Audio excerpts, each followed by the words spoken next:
and this is all about monetary policy working well with fiscal policy. And the reason why it's worked so well, and it seems to me why I can't quite understand why the rest of Europe hasn't also done this, is that this particular government has decreased government spending. So they decrease government spending. Obviously that leads to a fall in aggregate demand. And at the same time, they decreased interest rates, and via the transmission mechanism, that will also lead to an increase in aggregate demand. And I would guess the overall effect is that aggregate demand has actually, the net effect of both of these actions is that aggregate demand in the UK has increased. Right, but just to put a bit of perspective on all of this here, this here is fiscal policy. Fiscal policy is government spending and taxation. And between 1997 and the year 2001, the Labour Party came to power in 1997, we had budget surpluses. So therefore national debt as a percentage of GDP fell by quite a large amount. And at this stage, our national debt was 30% of GDP. Right now, that's a remarkably low figure when we look at national debt right now, which is now 80% of GDP and rising rapidly. So the Labour Party wanted to prove that they were economically competent to run the country, and that's really why they ran those budget surpluses then. But then between the years 2001 and 2007, Gordon Brown came up with the idea that he wanted to produce world-class public services. So therefore, if you spend more money on a service, therefore it's going to get better. You've heard me talk before that that I've called this period of time, 1997 to 2007, the fantasy decade, or even the bullshit decade. But during this time, we had a budget deficit of 3% of GDP. So eventually, by the time we got to 2007, national debt had risen to 40% of GDP. Now, governments, all credit to the Labour Party, have rules. One of the rules was, not one of the rules, but they created an independent monetary policy committee to set interest rates. So that was taken away from the government. But they also had some fiscal rules. And one of those fiscal rules was the sustainable investment rule, which was that national debt was not allowed, should not be more than 40% of GDP. Right. Clearly, we've absolutely smashed that now, because as you all know, what happened in 2008, we had a recession, or a big recession. Therefore, the government had to spend much more money than they were receiving in taxation revenue. And right now, even in the UK right now, we still have a very, very large budget deficit. Okay, so Keynes is all about increasing G, and you increase G in a recession, e.g. we increase G in a recession, multiplier accelerator kicks in, that leads to a rise in aggregate demand.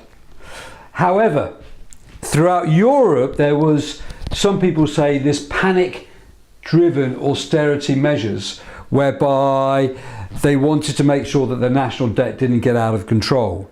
And the best example of this is Greece. So they had a very strong austerity policy, which meant that they were decreasing G by large amounts of money. Now, that is sort of okay as long as the private sector is spending lots of money and the banking sector is lending out lots and lots of money. But actually the opposite of that was happening. The banking sector was trying to pay down its debts. The private sector was trying to pay down its debts. That led to a fall in demand. Now, therefore, at the same time, the government was also decreasing G, so consumption was falling, investment was falling, government spending was falling, their exports were probably falling because the rest of Europe was in a recession. So that led to very, very large falls in aggregate demand. And what that meant was that their national debt got even worse because there were more people who were unemployed, and eventually there was a sovereign debt crisis, and Greece, to all intents and purposes, went bust. So there's a lot of arguments here that those countries that didn't conduct such strong austerity measures, in fact that was like Germany, they were better off, and therefore they were able to achieve economic growth. The UK was also quite canny, is that we still have very large budget deficits and we are decreasing G, but we could decrease G even more quickly. So we're not decreasing G by very, very large amounts, we're decreasing by significant amounts. However, the UK's got away with it because we have this strong monetary policy over here, which Greece couldn't use because they were part of the euro. So this little diagram says on here that actually that those countries that really cut by large amounts, they really suffered. So Greece is sort of almost at minus 14% GDP. However, what's happened in the UK is really quite interesting is that we seem to have this idea of expansionary fiscal contraction. Okay, so we're spending less money, we're spending less government spending, but our economy is expanding, and that once again is because the private sector is getting bigger and bigger. So that policy appears to be working. Whereas in Greece, because of the banking sector was stuffed, people were spending less money. When the government came along and decreased G by large amounts, multiplier accelerator worked in reverse, and the national debt got bigger and bigger and bigger, and Greece now has 25% of its population is now unemployed, which has serious consequences from a social level in terms of the Greek economy. So therefore, right, how you run it, what I'm really trying to say is how you run an economy is dependent on what is going on in your economy. So with the UK, right, our banks and private sector did not cut spending as rapidly as they did in Greece, number one.